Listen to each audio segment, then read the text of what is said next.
So hello guys, welcome to Unacademy, and I'm Shubdeep Datta, your chemistry educator. Just one second. Okay, so here we go. So we are targeting the top 100 ranks of Maharashtra CET 2020, and you can see the timings for the maths classes. You have to be online at 10 a.m. and then again at 8 p.m. For chemistry, you have to go for 1 p.m. and then again at 9 p.m. in the evening. And for biology, 11 a.m. in the morning and then 7 p.m. in the evening. And for the physics, you have to go for 9 a.m. in the morning and then again at 6 p.m. in the evening, right? So we are targeting the top 100 ranks of the Maharashtra CET 2021. We will cover each and every topic of every subject one by one, be it maths, chemistry, physics, or biology. And what we want from you is your 100% dedication towards what you will study, right? So the classes will run directly from Monday to Sunday, which means there is no gap in between, and there is daily live classes. So please be very responsive towards the classes, as it is a matter of your future. So let me give you a little brief about who I am and what I teach.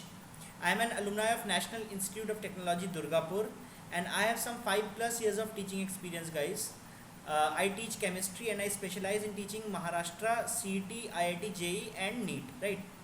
Actually, I teach IIT, JEE and NEET along with various other state entrance examinations such as the Maharashtra Common Entrance Test. As you might already know that Unacademy has become the India's largest e-learning platform, and if you get the plus subscription, you can get access to unlimited live and recorded courses from India's best educators. Okay, so please get the plus subscription today, as it is better late than never. The first baby step towards the Unacademy journey is to download the Unacademy Learning app, guys. You can download the Unacademy Learning app from the Google Play Store, and you can get with your learning uninterrupted.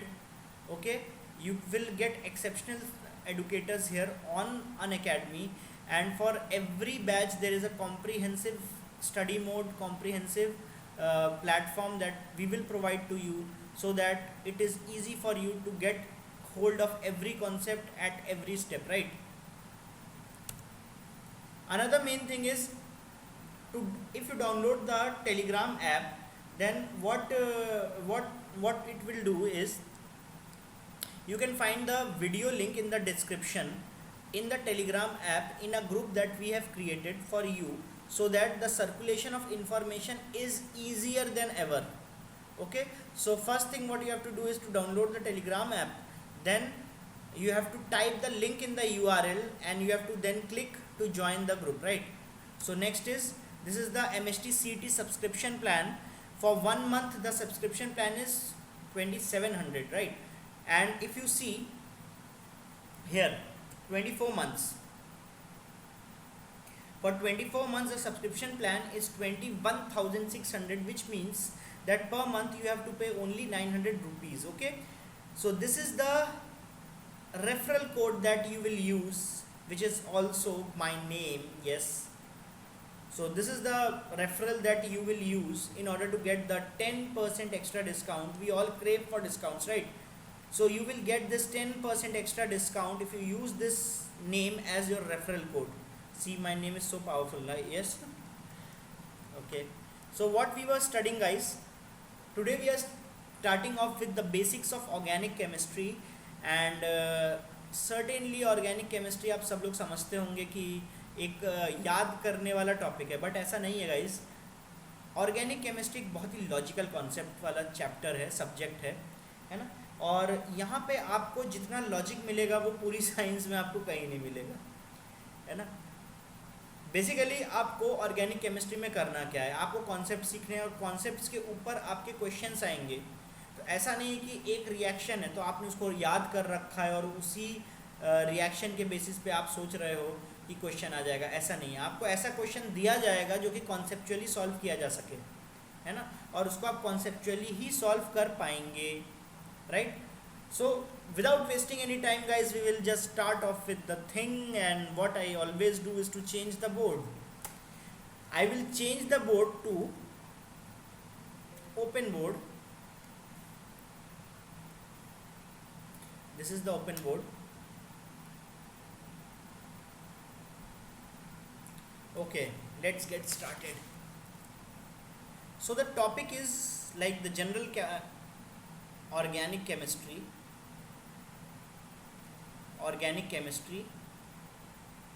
है ना। What we learn is some basic things about the organic chemistry. Okay, so it is organic chemistry but on a very basic level, which you must know in order to start the journey of organic chemistry with me, Shubdeep Datta, your chemistry educator. Okay, so first comes first, where did it all started? ये सब की starting बेटा कहाँ से हुई? पहले देखो क्या समझा जाता था कि एक प्रोडक्ट है आपका इनऑर्गेनिक प्रोडक्ट, ठीक है, और एक प्रोडक्ट है आपका ऑर्गेनिक प्रोडक्ट। ये इनऑर्गेनिक प्रोडक्ट जो होगा ये इनऑर्गेनिक सब्सटेंसेस से डिराइव किया जाएगा, जैसे कि आपका भूमि, मट्टी, है ना, आपका जो भी चीज़ अर्थ से डिराइव होती है, जो भी चीज़ ऑर्गेनिक नहीं है, मतलब जो भी चीज़ लिविंग ऑर्गेनिज्म से डिराइव नहीं होता, उसको पहले इनऑर्गेनिक बोला जाता था। ऑर्गेनिक क्या होता था? जो भी लिविंग ऑर्गेनिज्म से चीज़ें डिराइव की जा सकती हैं उनको ऑर्गेनिक प्रोडक्ट बोला जाता था। फॉर एग्जाम्पल, है ना, जैसे कि NaCl, right, it is derived from earth, yes, because it is derived from sea. Earth का मतलब यहाँ पे केवल लैंड नहीं है, अर्थ मतलब पूरा अर्थ, राइट। सो जो भी चीज़ें ऑर्गेनिक नेचर की नहीं है वो क्या है? इनऑर्गेनिक है। मतलब जो भी चीज़ प्रोडक्ट आपके लिविंग ऑर्गेनिज्म से डिराइव नहीं होते उनको हम लोग इनऑर्गेनिक बोलेंगे। जैसे कि NaCl सी से डिराइव करते हैं, राइट, और भी अगर बोल दें तो KCl वो भी सी से डिराइव करते हैं, राइट, है राइट। कैल्शियम कार्बोनेट एक इनऑर्गेनिक प्रोडक्ट है ना, केव्स में कैल्शियम कार्बोनेट बहुत मिलेगा, राइट। वैसे ऑर्गेनिक प्रोडक्ट बहुत सारे होते हैं। ऑर्गेनिक प्रोडक्ट जैसे कि यूरिया,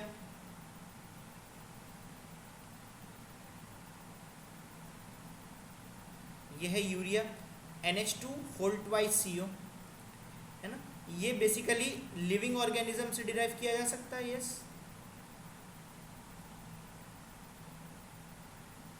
तो एक एग्जाम्पल काफ़ी है, मैं बहुत ज़्यादा इसमें आपको चीज़ें बता के टाइम वेस्ट नहीं करना चाहता क्योंकि बहुत ज़्यादा ये काम की चीज़ें नहीं हैं। तो ये इस कॉन्सेप्ट को बोलते हैं वाइटल फोर्स थ्योरी। इस कॉन्सेप्ट को बोलते हैं वाइटल फोर्स थ्योरी। आप बोलेंगे सर कॉन्सेप्ट है क्या? कॉन्सेप्ट यही है कि ऑर्गेनिक प्रोडक्ट लिविंग ऑर्गेनिज्म से डिराइव करते हैं और इनऑर्गेनिक प्रोडक्ट जो है वो कहाँ से डिराइव करते हैं? अर्थ से डिराइव करते हैं, ठीक है। तो this is vital force theory. It was given by a famous scientist known as Berzelius.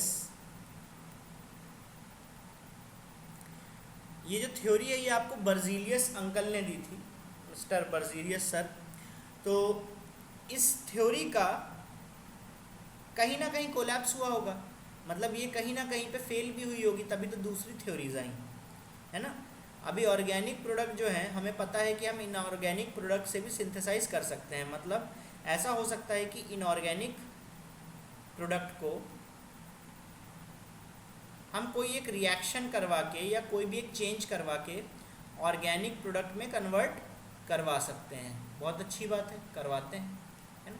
For example HNCNO, ये एक इनऑर्गेनिक कंपाउंड है, अर्थ से डिराइव किया जाता है।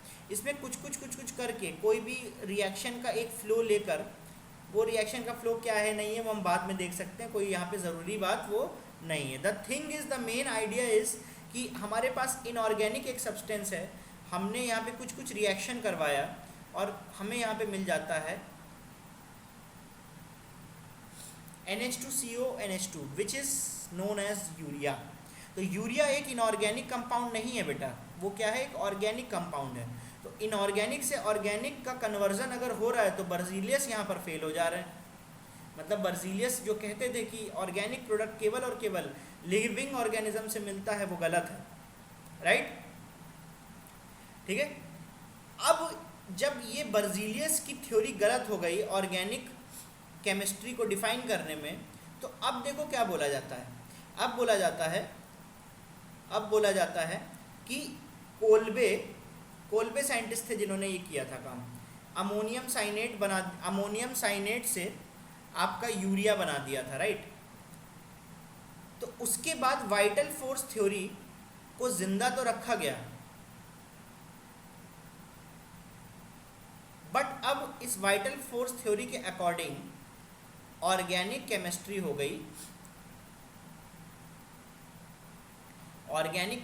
गई, आपका कि hydrocarbon and their study of hydrocarbon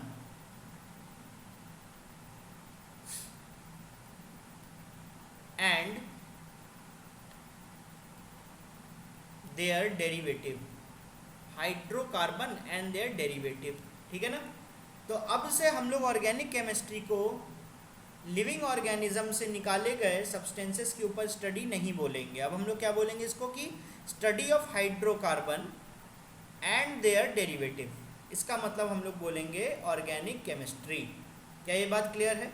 तो चलिए ज़्यादा ना टाइम वेस्ट करते हुए हम लोग आते हैं कि ये जो हाइड्रोकार्बन है इनको हम किस तरह से क्लासीफाई कर सकते हैं। हाइड्रोकार्बन को हम किस तरह से क्लासीफाई कर सकते हैं। देखो क्लासिफिकेशन के लिए दो चीज़ें मैं बता देता हूँ। एक ऐसी hydrocarbon which is made up of mainly carbon and hydrogen along with other things, but majorly वहाँ पे कार्बन और हाइड्रोजन प्रेजेंट होना चाहिए, है ना। तो हाइड्रोकार्बन को हम लोग दो तरह से डिवाइड कर सकते हैं, क्लासीफाई कर सकते हैं। एक होता है सैचुरेटेड, एक होता है अनसैचुरेटेड, ठीक है। अभी बेटा सैचुरेटेड जो होगा और अनसैचुरेटेड में फ़र्क क्या है? जहाँ पर आप बिना एलिमिनेशन के कोई चीज़ ऐड कर सकें, बिना एलिमिनेशन के कोई चीज़ ऐड कर सकें, है ना, उसको अनसैचुरेटेड बोलते हैं। जहाँ पे बिना एलिमिनेशन के कुछ एडिशन नहीं हो सकता उसको हम लोग सैचुरेटेड बोलते हैं। फॉर एग्जाम्पल जैसे कि इथेन है, तो ये इथेन का स्ट्रक्चर है। इथेन का स्ट्रक्चर मतलब C6H, अरे यार sorry, not C6, C2H6, right. This is ethane. क्या आपको यहाँ पे कोई भी बॉन्ड दो सेंटर के बीच में डबल दिख रहा है? मतलब कोई एक सेंटर है ए, कोई एक सेंटर है बी, जैसे कि यहाँ पे कार्बन है और यहाँ पे हाइड्रोजन है, तो इन दोनों के बीच में केवल सिंगल बॉन्ड है, राइट। यहाँ पे कार्बन है और ये भी कार्बन है, तो ए और ए के बीच में भी आपका सिंगल ही बॉन्ड है। तो कोई भी दो सेंटर के बीच में जब एक ही बॉन्ड होना तो पूरा कंपाउंड सैचुरेटेड हो जाता है ना। यहाँ पे जब तक कि आप इस हाइड्रोजन को हटाओगे नहीं तब तक कि ये क्लोरीन यहाँ पे लग नहीं सकता। तो बिना एलिमिनेशन के एडिशन पॉसिबल नहीं है। तब ऐसे कंपाउंड्स को हम लोग क्या बोलते हैं? सैचुरेटेड बोलते हैं ना। मतलब बेसिकली जहाँ पर ऑल सिंगल बॉन्ड हो, and elimination, sorry let me frame it this way, addition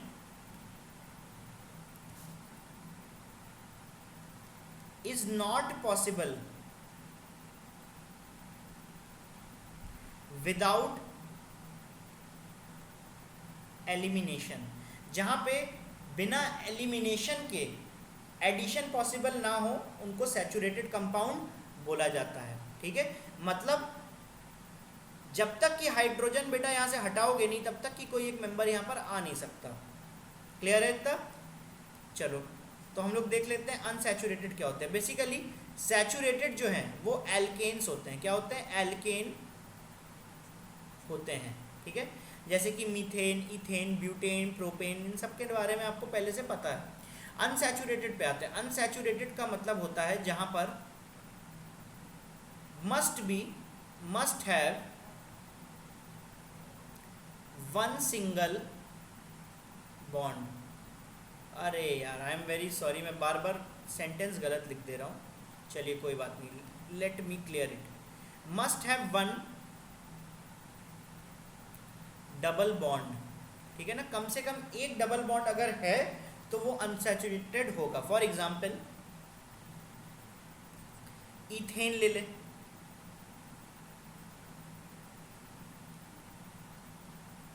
this is ethane, तो ये डबल बॉन्ड है ना। तो यहाँ पे देखो अगर हम हाइड्रोजन को ऐड करें, ठीक है, तो हम देखना बिना इन 4 हाइड्रोजन को हटाए ये हाइड्रोजन यहाँ पे ऐड हो सकते हैं। कैसे? ये डबल बॉन्ड खुल जाए। ये डबल बॉन्ड अगर खुल जाएगा तो यहाँ पर एक हाइड्रोजन हम दे सकते हैं और यहाँ पर भी हम एक हाइड्रोजन दे सकते हैं। क्या ये बात क्लियर है भाई सभी को? है ना।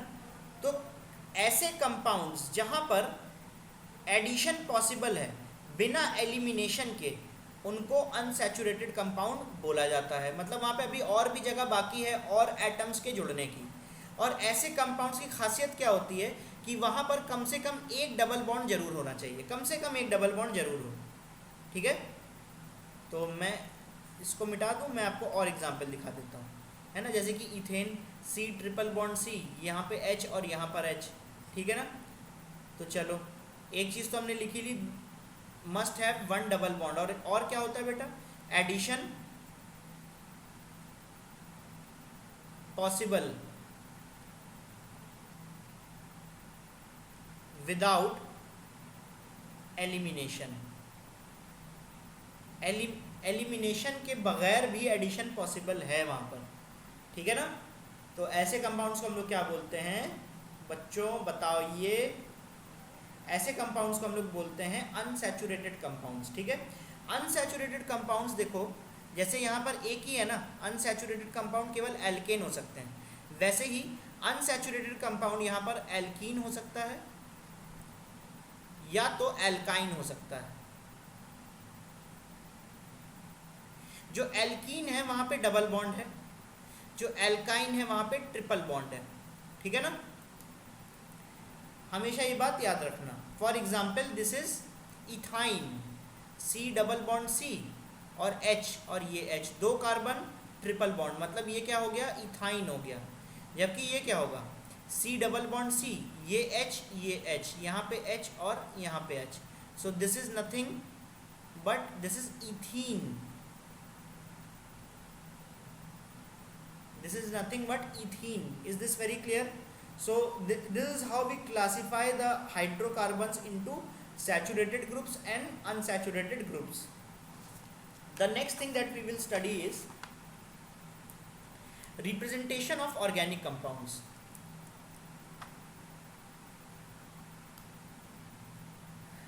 What?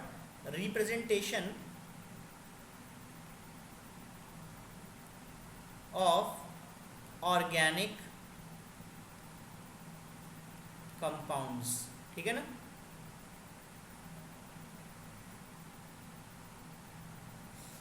देखो ऑर्गेनिक कंपाउंड को रिप्रेजेंट करने का मतलब ये है यहाँ पर कि मॉलिक्यूलर फार्मूले के तौर पे भी हम लिख सकते हैं। What is molecular formula?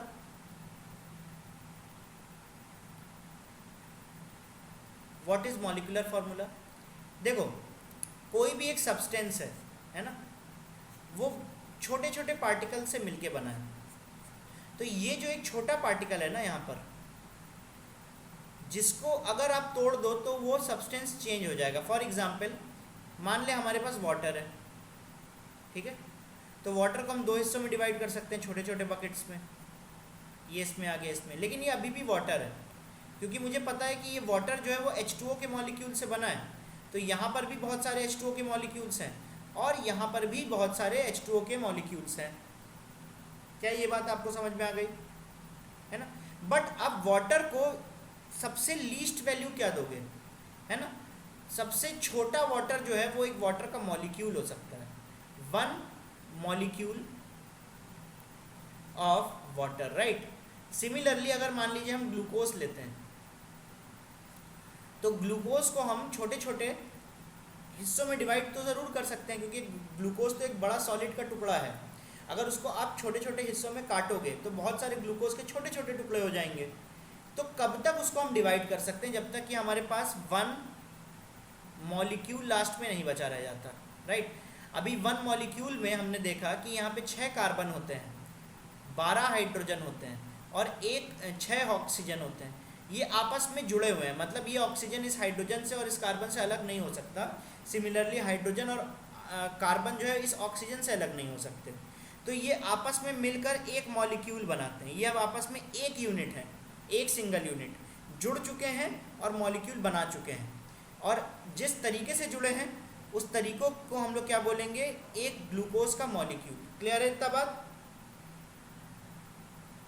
क्या इतना बात क्लियर है? तो मॉलिक्यूलर फार्मूला क्या होता है बेसिकली, कि एक सिंगल मॉलिक्यूल में, मतलब अगर इस सिंगल मॉलिक्यूल को भी अगर हम डिवाइड करेंगे तो वो ग्लूकोज नहीं रहना चाहिए, या कोई भी कंपाउंड जिसका फार्मूला है वो फार्मूला अगर हम तोड़ देंगे, मतलब उसको कार्बन अलग, हाइड्रोजन अलग, ऑक्सीजन अलग, तो वो कोई और चीज़ बन जाएगी ना। तो ये लीस्ट यूनिट है बेसिकली किसी भी यूनिक मैटर का। जैसे कि यूनिक मैटर ग्लूकोज हुआ, तो ग्लूकोज का अपना सबसे छोटा पार्टिकल जो है वो एक ग्लूकोज का मॉलिक्यूल होगा, है ना। जैसे कि आयरन हुआ, आयरन का मॉलिक्यूल नहीं होता, आयरन के एटम होते हैं। तो आयरन का जो सबसे छोटा यूनिट है वो एक आयरन का एटम होगा। क्या ये बात क्लियर है? अगर ये बात क्लियर है तो हम लोग को बहुत बड़ी परेशानी कुछ नहीं है। The smallest unit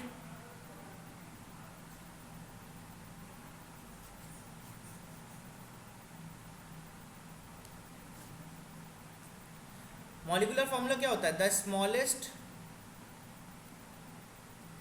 unit of a unique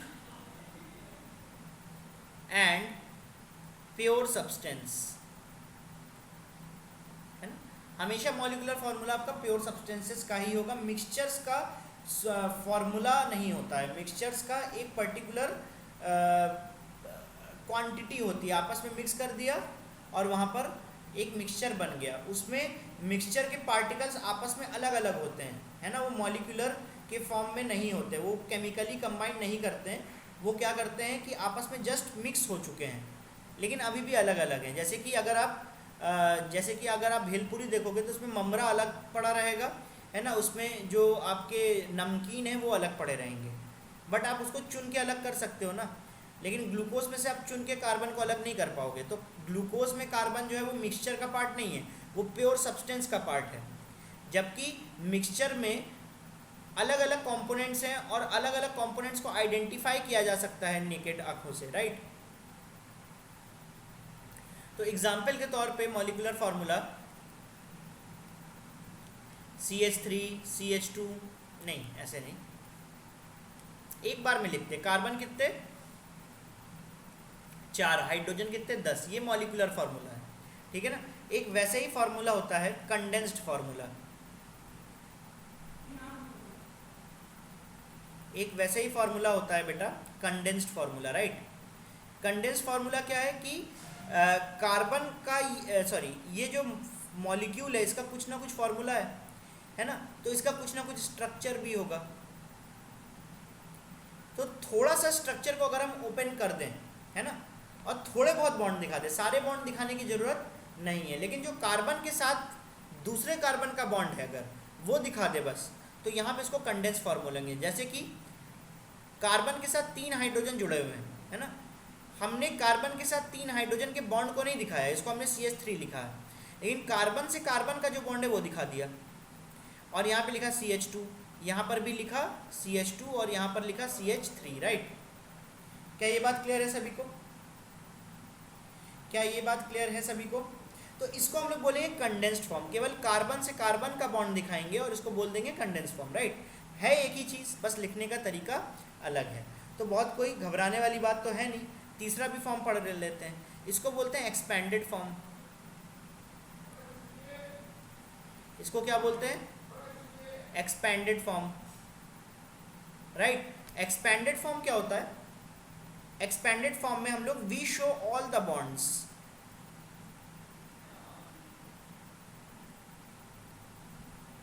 we show all the bonds. For example, there are 3 hydrogen bonds that were not shown in this condensed formula.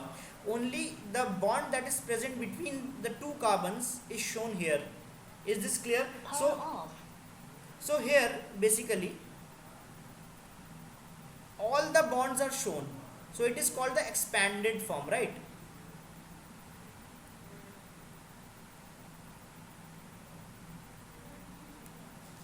So this is the expanded form. Do you have anything to ask? You can ask in the comment section, because basically this class will go on to a recorded session, right?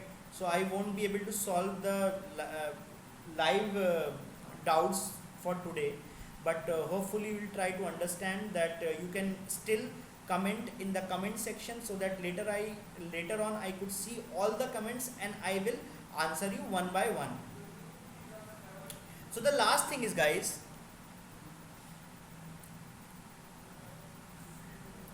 bond notation. Expanded form and then bond line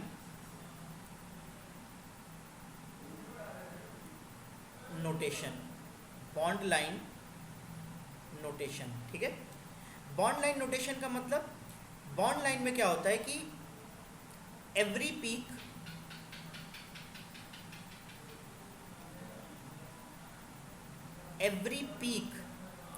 every extreme and every depression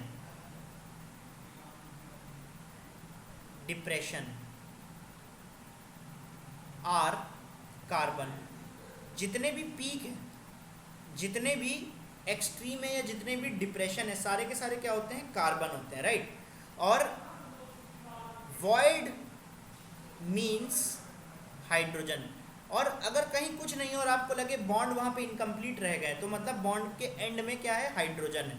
for example, अगर इसी compound को अगर हम bond line notation में बताएंगे, है ना, bond line notation में बताएंगे, बॉन्ड लाइन नोटेशन, और ये है एक्सपेंडेड नोटेशन।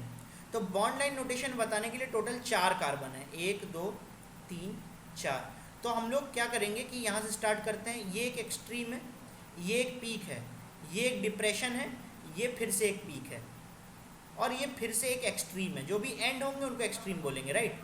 तो 1 2 3 4, तो टोटल 4 ही है ना, तो 1 को कम कर देते हैं, सॉरी,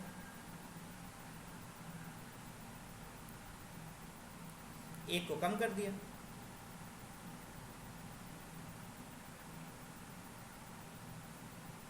है ना।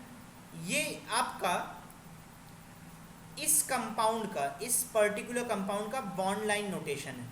मतलब हम जैसे इसको देखेंगे तो फिर से बॉन्ड लाइन नोटेशन में कैसे कन्वर्ट करेंगे? 1 2 3 4, एक एक्सट्रीम, दूसरा पीक, तीसरा डिप्रेशन और चौथा एक्सट्रीम, ये इस तरह से है। आपने लगा दिया। अब देखो कार्बन के टोटल कितने बॉन्ड होते हैं? 4 बॉन्ड होते हैं। तो आपको नहीं लगता कि यहाँ पे 3 बॉन्ड जो हैं वो खाली हैं?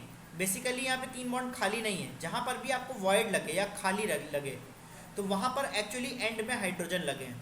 तो यहाँ पे तो 2 ही हाइड्रोजन आ सकते हैं, कि 2 तो पहले ही बॉन्ड बना चुका है, ये एक और बॉन्ड बना लेता है, ये एक और बॉन्ड बना लेता है, और यहाँ पे फिर से 3 हाइड्रोजन के लिए जगह खाली हो जाएगी। क्या ये चीज़ आप समझ गए? तो चलिए इसके कुछ क्वेश्चंस करते हैं, गाइस। इसके कुछ क्वेश्चंस करते हैं। What I will do is,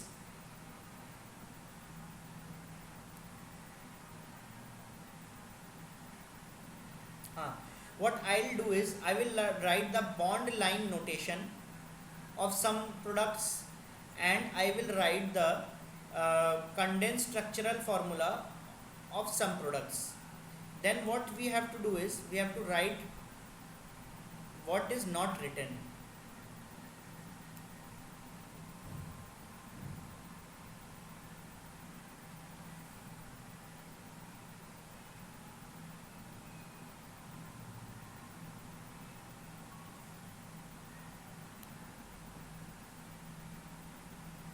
We will write what is not written. Suppose this is the thing.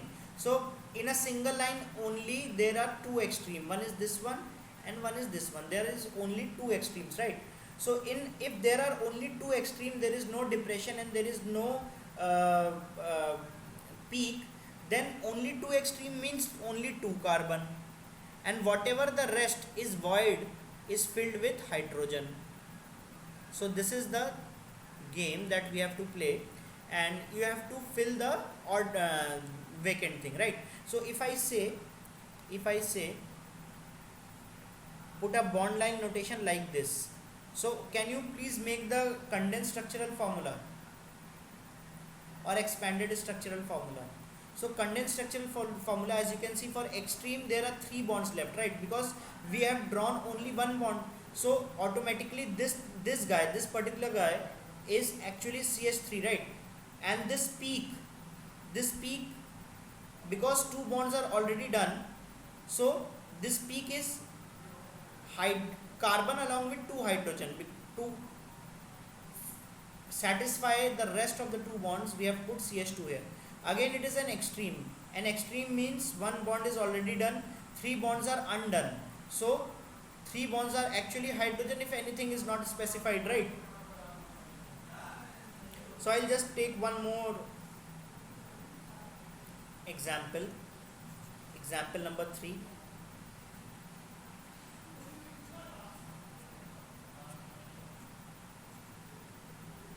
This is bond line notation. Can you please draw this condensed structural formula? This is bond line notation. Can you please draw the condensed structural formula? Okay. There is one extreme here. So this is CH3. We will come down to this guy. Three bonds are already done. So it is CH. Right. We will now come down to this carbon. Three bonds are already done, so we will do CH here, and it is again a extreme, so this is CH3. Okay, again for this carbon 2, three bonds are done, 1, 2 and 3. So there is a double bond, there is a CH here, and there is again a CH here. Okay, so this is the bond line notation and this is the condensed structural formula of the substance. Did you get it? Chalo.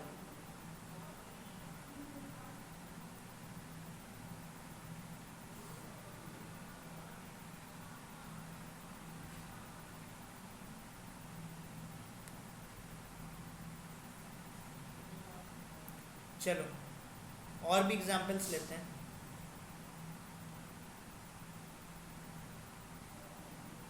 और भी example लेते हैं, ठीक है? ये आपके लिए मैं छोड़ता हूँ.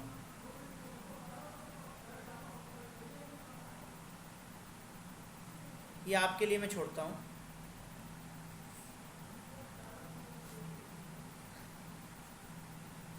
ये मैं बॉन्ड लाइन नोटेशन बना दे रहा हूँ. आपको क्या करना है, इसका कंडेंस स्ट्रक्चरल फॉर्मूला लिखना है, ठीक है?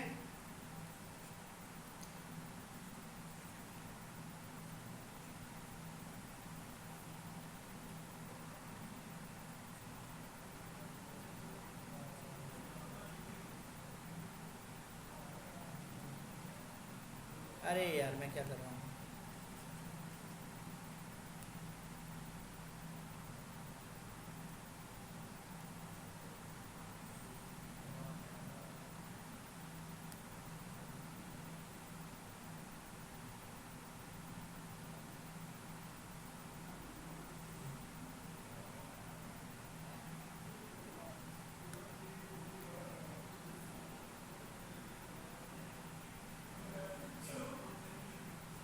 ये आपकी प्रैक्टिस के लिए है.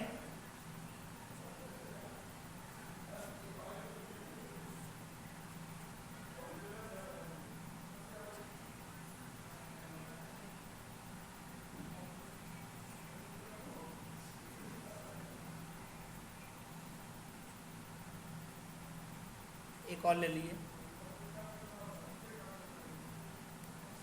सो इतना कि मैंने बॉन्ड लाइन नोटेशन बना दी है. आपको क्या करना है, इसका कंडेंस स्ट्रक्चरल फॉर्मूला लिखना है, ठीक है? क्या इतना हो जाएगा?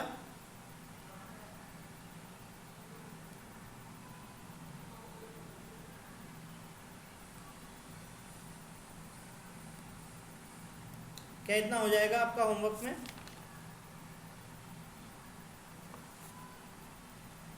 चलिए ठीक है। तो एक चीज़ मैं आपको और बता देता हूँ आज की क्लास में।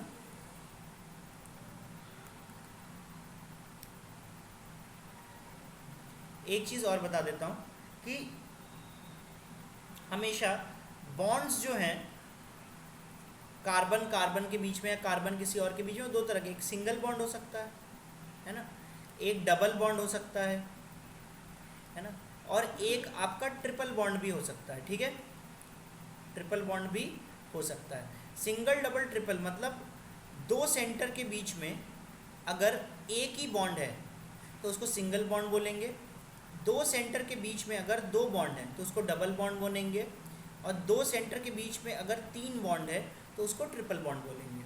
ठीक है ना। यहाँ पे कॉन्सेप्ट आता है आपका सिग्मा बॉन्ड का और पाई बॉन्ड का। आपने केमिकल बॉन्डिंग में ये चीज़ें पढ़ी होंगी, है ना। तो सिग्मा बॉन्ड जो होता है वो अलोंग द एक्सिस होता है, अलोंग INA, और INA का फुल फॉर्म मैं यहाँ पे साइड में लिख देता हूँ कि इंटर न्यूक्लियस एक्सिस। ठीक है ना। इंटर न्यूक्लियर एक्सिस का मतलब हुआ कि मान लीजिए मेरे पास यहाँ पे एक कार्बन है और एक और कार्बन है। ठीक है, इनके बीच में अगर मैंने एक सिंगल बॉन्ड बनाया तो बेसिकली बॉन्ड जो है इन दोनों न्यूक्लियस को, ये कार्बन का न्यूक्लियस है, ये भी कार्बन का न्यूक्लियस है, इन दोनों न्यूक्लियस को आप जोड़ देंगे तो आपको एक स्ट्रेट लाइन जो मिलेगी उसको बोलते हैं INA। तो जो सिग्मा बॉन्ड होता है ना, इस INA के अलोंग ही होता है ना। तो sigma bond are strong bonds, sigma bonds are strong bonds. ठीक है, वैसे ही पाई क्या होगा कि मान लीजिए ये कार्बन है ना, और एक और कार्बन है, तो पहला बॉन्ड कार्बन कार्बन के बीच में बनेगा तो वो INA के अलोंग ही बनेगा, बट जो दूसरा बॉन्ड बनेगा वो half above the plane half below the plane बनता है, हाफ अबव द प्लेन और हाफ बिलो द प्लेन बनता है। इसको मिला के आपका एक पाई बॉन्ड बनेगा, है ना, आधा ऊपर और आधा नीचे, मतलब ये टोटल एक बॉन्ड है, आधा INA के ऊपर आधा INA के नीचे। ठीक है, और जिस प्लेन पर INA है ना उस प्लेन के ये परपेंडिकुलर होता है, 90 डिग्री का फर्क रहेगा। ठीक है, तो इसको आप केमिकल बॉन्डिंग में पढ़ चुके हो तो अच्छी बात है, नहीं पढ़ा है तो आगे पढ़ोगे। ठीक है, तो इस बॉन्ड में पहला जो बॉन्ड है ना ये तो हमेशा ही सिग्नल होगा, सिग्मा होगा। जो दूसरा बॉन्ड बनाया है ये, इसको बोलेंगे पाई। इसका मतलब ये हुआ कि सिंगल बॉन्ड हमेशा सिग्मा होगा, डबल बॉन्ड में एक सिग्मा होगा और एक पाई होगा। ठीक है ना, मतलब जो एक ही तो INA होगा ना, there is only one inter nuclear axis between any two centres geometrically, यही पॉसिबल है। तो इसका मतलब सिग्मा बॉन्ड भी एक ही पॉसिबल है ना।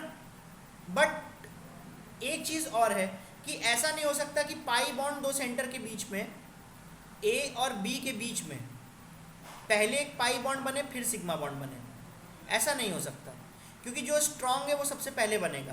तो A और B के बीच में सबसे पहले एक सिग्मा बॉन्ड रहेगा, उसके बाद अगर A और B के बीच में डबल बॉन्ड रहा तो एक पाई बनेगा और एक सिग्मा बनेगा।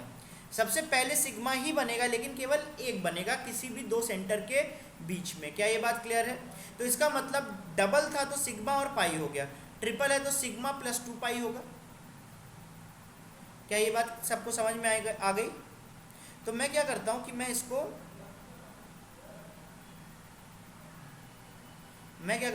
मिटा देता हूँ। ठीक है, मैं आपको एग्जाम्पल दिखाता हूँ। एग्जाम्पल पाई बॉन्ड के लिए ध्यान रखना हमेशा अलोंग द INA, मतलब एक INA जो है दो पॉजिटिव न्यूक्लियस के बीच में होता है, जबकि एक पाई बॉन्ड क्या होगा, above, half above and half below the INA। क्या ये बात क्लियर है? Half above and half below the INA। क्या ये बात क्लियर है गाइस सभी को? है ना। एग्जाम्पल लेते हैं, जैसे कि हमारे पास इथीन है, जैसे कि हमारे पास इथीन है ना। तो इथीन जो होगा उसमें देखो हाइड्रोजन एक सेंटर है, कार्बन एक सेंटर है, इन दोनों सेंटर के बीच में केवल एक बॉन्ड है। तो इसका मतलब ये हुआ कि यहाँ पे ये भी pi bond sorry sigma bond है, एक बॉन्ड अकेला मतलब सिग्मा बॉन्ड, ठीक है ना। ये भी सिग्मा बॉन्ड है, सिग्मा बॉन्ड, सिग्मा बॉन्ड। इन दो कार्बन को देखे जरा, ये दो कार्बन के बीच में पहला जो भी बॉन्ड बना होगा वो हमेशा सिग्मा बॉन्ड होगा, जो दूसरा बॉन्ड होगा वो पाई बॉन्ड होगा, ठीक है ना। ये बात समझ में आ गई सभी को? इसका स्ट्रक्चर कैसा होगा? इसका स्ट्रक्चर देखो ऐसा होगा, एक प्लेन बना लो, है ना। जब आप केमिकल बॉन्डिंग पढ़ोगे तो इसका स्ट्रक्चर बनाना आपको सीख जाओगे आप। तो कार्बन कार्बन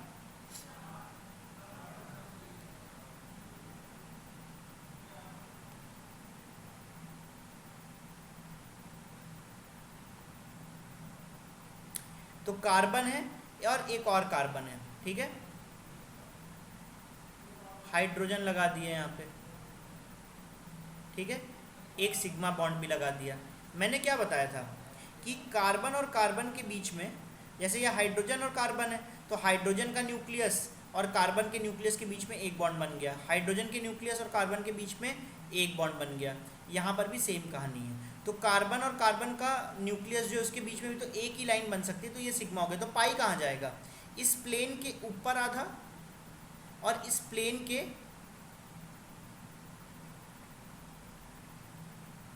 नीचे आधा। क्या ये बात आप समझ गए? है ना। तो अगर हम लोग एक्चुअल में इस कंपाउंड को देख पाते तो वो कुछ ऐसा दिखता, कुछ ऐसा दिखता। क्लियर है इतना? ठीक है। तो वैसे ही अगर मान लो मेरे पास C ट्रिपल बॉन्ड C अगर है तो यहाँ पे ये क्या है? ये एक सिग्मा बॉन्ड है, ये भी एक सिग्मा बॉन्ड है, क्योंकि दो सेंटर के बीच में एक ही बॉन्ड है तो वो हमेशा क्या होगा? वो हमेशा एक सिग्मा बॉन्ड होगा।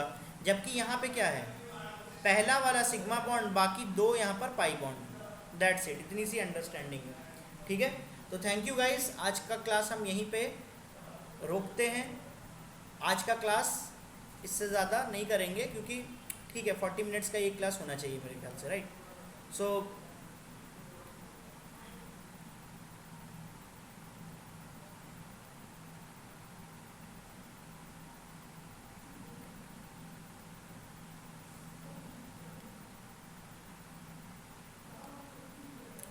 guys, thank you everyone, and we are doing the crack Maharashtra CT courses, है ना।